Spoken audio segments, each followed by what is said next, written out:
He's a musician, singer, entertainer, songwriter, and also an educator and an instructor. Oh my goodness, this list is so long and I can't wait for you to meet him. It's Cory Mau coming up right here on the Artist Spotlight with The Breakdown. Tutu took me out to play.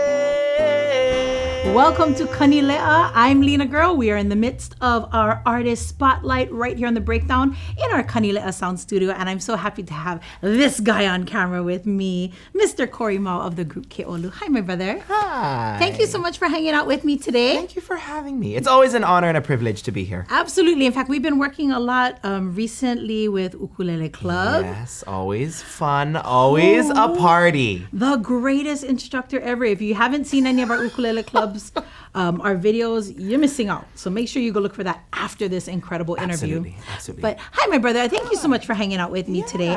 Wanted to talk story and just kind of get into the mind of Cory Mau. It's a scary place to be. Are you ready? But music, brother. Tell me about the music in your family, the music in you. Where does it all come from? That's a great question. You know, the funniest thing is when people ask, like, where did the music start? It actually wasn't in my family. Because growing up, like, you know how a lot of people in our music community, it's like, my dad played, my grandma. Generational. Mm-hmm. Yeah, no. Not for you. Nothing in my immediate. And so when I think back to, like, the first maybe like initial introductions, I have to say the things I remember the most was growing up in church. Okay. And nice. Just kind of like watching the piano players. That was kind of my thing when I was little. Is every time there was music and like anything else, even though there could be full on dancing on stage, yeah, I'm not watching the dancer. I'm solely watching the musicians like the whole time. And in church, do you folks do a lot of harmonies, singing hymn style So music? Growing up, I grew up in the Mormon church. My grandma, that was the deal for babysitting. My parents got off on Sundays if we could go to church. Gotcha. So a lot of hymns. Harmonies. Harmony and hymns, and the children hymns were like some of the best written, I think, church music ever. Sitting in the back row in primary, and I'm not paying attention. I'm watching the piano playing. What you doing over there, girl? What you doing? What you playing those keys? Yeah, so I think that, and then of course, being fortunate enough to go to Kamehameha schools, I think those primary foundational years was like huge in like my beginnings and upbringing in music. I love that, brother. And has it always been Hawaiian music? Because, I mean, you guys rock some incredible Hawaiian music as a trio with Keʻolu. Yeah. But I know that you know other stuff. Yeah, right? Absolutely. I think it kind of started off as that foundation, but fortunately, you're driving in the car and mom has a radio on, dad has a radio on, and it's not just Hawaiian music, but it's all sorts of oldies and stuff that are playing. And so even till today, it's like, you're riding in the car and then you hear a song and you're like, I haven't heard that song in like 10 years. And then it just kind of sets you off on this path. So, just having an appreciation for music all around. Yep, I think that's important.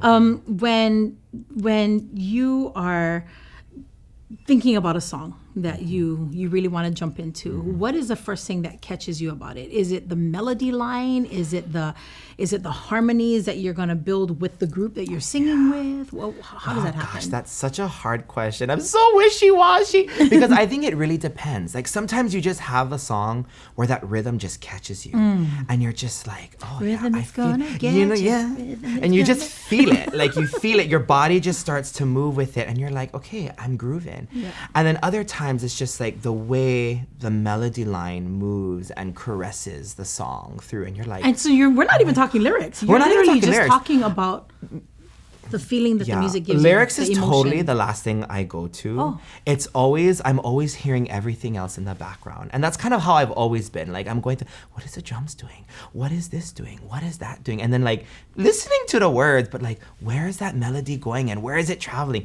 That's kind of what my ear always naturally gravitates towards. I love that. Yeah. And did that help you as an instructor? Because I know for a number of years you're an instructor with Roy Sakuma, and he retired. I retired. Don't I look great for retirement? I look fabulous. How many years with Roy Sakuma? It was 12 years. Wow. Just about 12 years as an instructor with Roy Sakuma. And what was that like?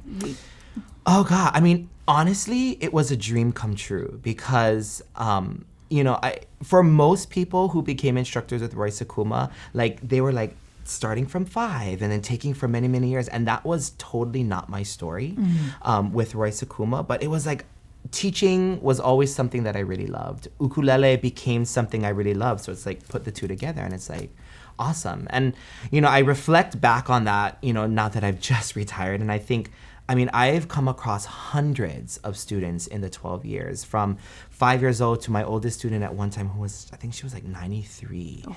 And just being able to get to know so many people, to become a part of their lives every week, checking in with them, seeing how things are going, and then to see how their own love and passion grows for that. And then instilling in them this love of music and this musical sense. I always go back to my middle school band director. I was very blessed to be under the direction of Clarke before he became Bandmaster of the Royal Hawaiian Band. And he's a Kaneohe boy as well. And he was the middle school band director at Kamehameha schools. And I got to go through him and learn so much. I think I've learned the most was under his guidance and his tutelage. And I remember him saying one time, that it's a gift to be able to make music. Like not everybody can make it. Right.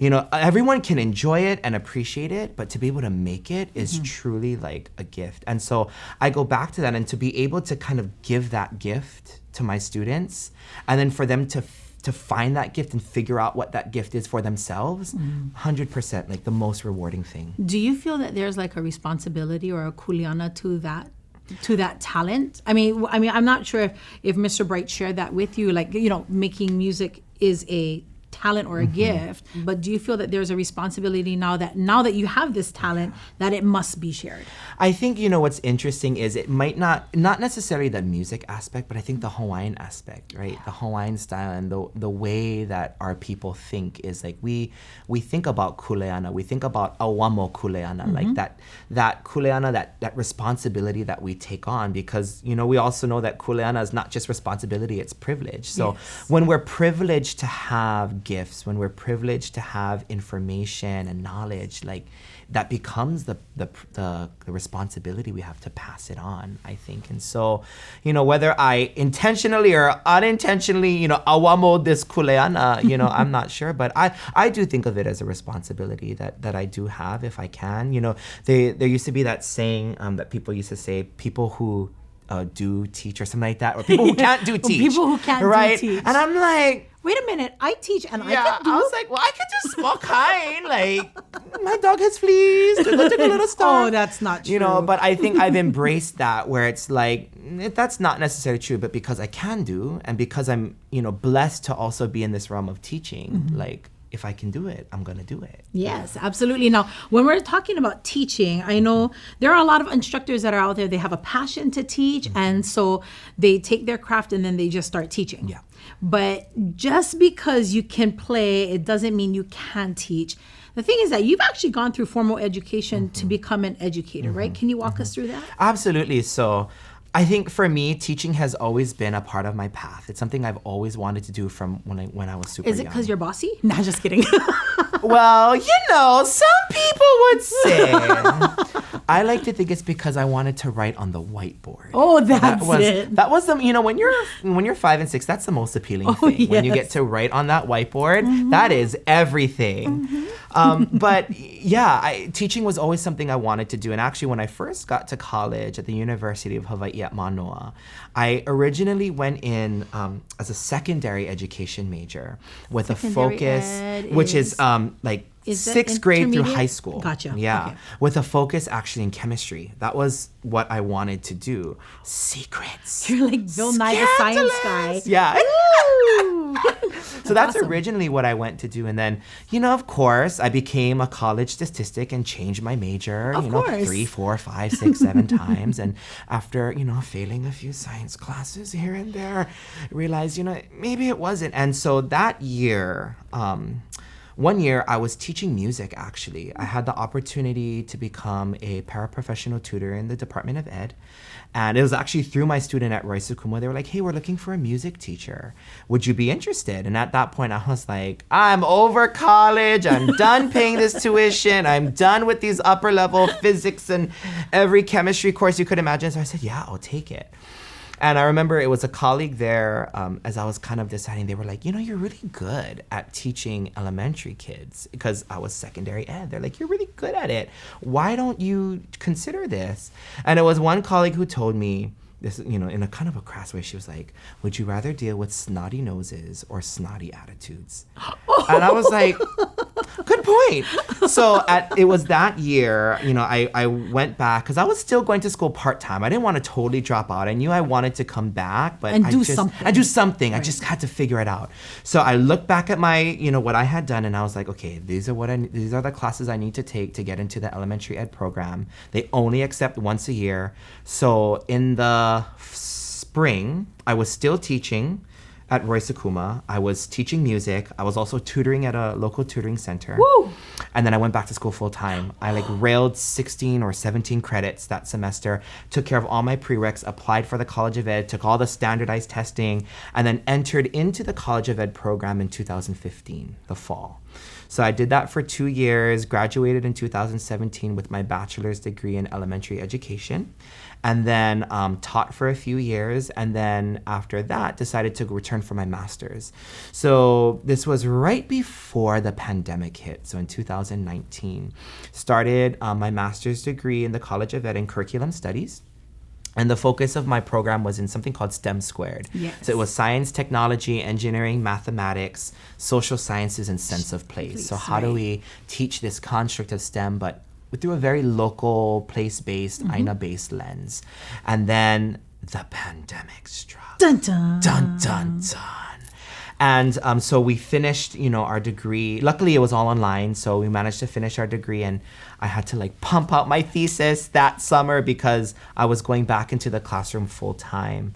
And so, I graduated in 2020 with my master's degree. Congratulations, Yeah, thank you. brother. Thank you. And during all of this, you're playing with two of the sassiest, funnest ʻUheʻuhene that I know. In a group called Keʻolu. Yes. So amongst the gunning for your education and teaching music and Roy Sakuma and all of that kind of stuff, where does Keʻolu fit into all of that? Where does it start? In the humble pockets. That's where it fits, in the humble pockets of between life. Sleep and... Yeah, between sleep and, using the bathroom and taking a shower and eating dinner. No, it starts 10 years ago, actually, or 9 years ago, 10 years next year. And we can't believe it. We're looking at each other like, oh my God, we're so old. What is happening to us? We're going to celebrate your anniversary. You were going to celebrate our 10 years with a bang, hopefully. Yes. It starts 10 years ago. I was, a chemistry major early on, and so I used to tutor my friends, and that's actually how I first met Hiʻilani. Was a mutual friend introduced us. She needed help with chemistry. I was like, sis, come here, let's go through stuff. So that's how we met and how our friendship started. And you didn't know that Hiʻilani was at that time part of the Asing family, which is an incredibly musical family in the Papakolea, Ananiku area. Yeah, no clue. Yes. Totally clueless, living under a rock. Wow. Yeah, absolutely. And super funny story is I didn't know how much connection she and I had prior to that. Our grandmothers went to the same church, Awaialimu Ward in Pauoa. So our grandmothers knew each other, which means we must have crossed paths. As children, you come in and out of church and you just, you just play with all the kids and you go make a mess when everybody is doing their thing. And so, we knew there. And then I didn't know that she knew my sister through volleyball, through the PAL League. They played together in Pauoa. So we had all of these connections that only after we started playing music, it was like, ding, ding, ding. And we're making all of these connections that we had in our crossed paths. And how amazing we thought it was that even though our paths were kind of crossing before, it didn't really cement until that particular moment in time. And then where do we get Krystal? So where we get Krystal is the two girls, and I'm sure they'll be able to share this in their interview. The two girls grew up together. They went to Lincoln Elementary, Stevenson together. So they've always been best friends. And so when the initial formings of Keʻolu started, Hi'i and I was like, it was kind of me who kind of started everything. I'm going to take full credit for it. Of course. I'm always a troublemaker, so I instigate things a lot. And so when I was like, hey, sis, you want to play with me? She's like, well, I have this friend who can really sing. She's a fabulous singer. I was like, bring her along. And that's kind of how it started. was totally by chance by the stars. Well, here's the thing, though, Cory, is that I've watched you play, I've watched you teach, and you're an incredible soloist. Well, thank you. So, if you had a chance to go solo, would you, or is Keʻolu the it for you? I absolutely hate solo. Oh, are you serious? Yeah, I How do. come? I do. It's so lonely. Like when you start playing with a group and you just find people who you really click with. And again, I'm super blessed that the girls of Keʻolu, like we just click. It's like magic. And I think people who've played in a group, like if they found it, they know it. And if they haven't ever found it, then they don't really know it until you kind of feel it and experience it. But like, you're on stage and you're playing by yourself and it's lonely. You're like, okay, I'm just gonna sit here and laugh to myself. Okay, I'm just gonna sit here and pretend that sounded great. And then of course, right, you cannot turn and blame somebody when you make a mistake. Right? It's like, all you. At least I can turn to someone and say, hey, play the right chords, yeah? Even though that was totally me. I imagine it makes for some very interesting rehearsals. Absolutely. And total crack up moments on stage. Complete. I'm sure. Okay, so where can we find Keʻolu? Nowhere right now. Oh, okay. You guys are on break for a We're little on bit? break, and we're intentionally on break because this is where we're starting the beginnings of our project. Beautiful. And so this elusive project that has been hiding from everybody, those who follow us know our catchphrase is "It's in the works."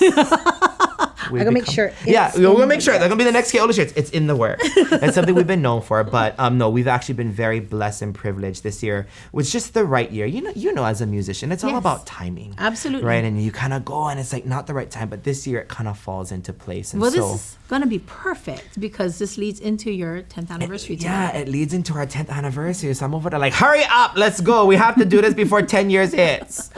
But so yeah, we've kind of been taking a break, taking private things here and there because we're really pouring our heart and our energy into this and really trying to get this going and off the road. That's awesome, brother. Share with me some of the most notable people you've ever shared the stage with or had the opportunity to just make music with. Oh God, I don't even... That's so hard. There's so many. I mean, just things like, sharing the stage with Uncle Darren Benitez when we used to play in Waikiki. And I mean, that's Hawaiian style, right? Somebody is walking by and it's just like, and now we're going to call up so-and-so. And then... They're trying to eat. Yeah, and then in my early days, it's like, we're playing music and I'm like, oh my God, this is Darren Benitez on stage next to me. That's awesome. And I'm playing C the whole time. But it's like amazing. So people like him, people like, for me, like Sean Na'awao. Oh, yeah. And then like Kamakakehau Fernandez. Oh, my goodness. And I'm sure like many, and then Hi'i's family within itself, like her dad, Uncle Kaipo, her Yes. brothers Puka, Aina, Adam, our cousins Kapua and Lina, like just being able to... ʻUheʻuhene. ʻUheʻuhene, love our ʻUheʻuhene. My cousin Kahanu took me and Hi'i to Japan one time to do something with him. I mean, just amazing people. And blessed. Like that's the only thing. As I sit here and I reflect, 10 years later, you sit here and you think about your idols that you grew up watching, right? Even you, my sis, little girl, like, oh my gosh. Like these idols and you're like, one day you wish like you could be there. And then the next day you open your eyes and you're like, You're there. You're right there. Like, what is happening? It's truly tremendously a blessed feeling. Yeah. Like I can't describe it any other way. Oh, that's so awesome, brother. I'm super excited for you folks. 10th anniversary. Kanilea is going to be right there with you guys. We love it. Yeah. And we got to change It's in the Works to It's Done. It's done. Okay. It worked. I don't mean to do it worked. The work is done, right? Yeah, absolutely. And that's what we're looking for. How can people find you folks on social media and just become like super fans? Yeah, super stalkers. Absolutely. So we're on Facebook. We're on Instagram. So you can look up Keʻolu Music. On Instagram, it's Keʻolu_music. We have a website, keʻolumusic.com, where people can go to check us out and see the updates. Yeah. Beautiful. Okay, well, before we say goodbye, give me a ha'ina. Sing your favorite ha'ina song. Hit it. Go. Ha'ina ia mai ana kapuana. Oh, we're going to Papa Kolea. Ka'ulua ume miki no lia. Yeehaw! I love that Papa Kolea. You gotta go back to Papa Action. Kolea. Absolutely. Cory Mau right here with Kanilea Ukulele. Yeehaw. Ha'ina one more time. Ha'ina ho. Ha'ina ia mai, ana ka puana, ka ulu a ume miki no lia.